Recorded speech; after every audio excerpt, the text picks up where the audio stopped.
This video shows passive testing of a CML model using the co-simulation capability of Symfony. The CML model specifies the behavior of a railway signal.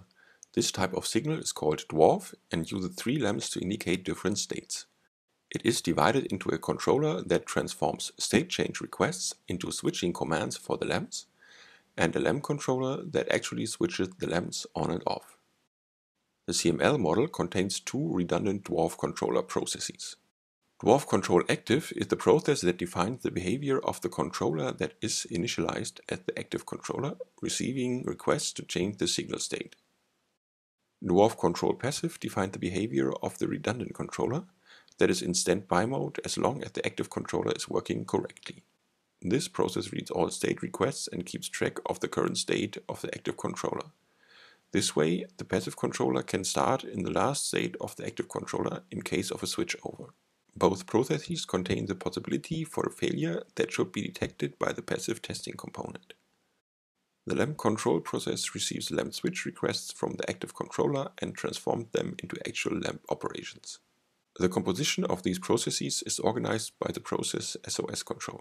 This process forms the isolation and reconfiguration unit of the passive testing pattern. It initializes the system and can perform a switch over to the redundant dwarf control process when a failure is detected by the passive testing process. To run a simulation of the dwarf model together with the passive testing process, it is necessary to define a debug or run configuration. We create a new configuration for a CML co-simulation model. Naturally, the run configuration requires a name. We select the CML project of the dwarf model and the main CML process to start with the configuration. The dwarf model should be executed in simulation mode, running without user interaction, and Symfony should act as the coordinator of the co-simulation.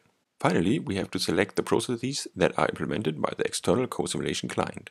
In this case, the 2 interface processes SOS to byte and byte to SOS that connect the passive testing process to the event loop of the CML model interpretation. The passive testing process is implemented as an anti-tester test procedure inside a separate project in the Symfony workspace. The passive testing component demonstrated here consists of 3 specifications defining parallel behaviors inside the test process. Byte defines the passive testing checker functionality. It continuously checks for failures in the behavior of the active dwarf control process.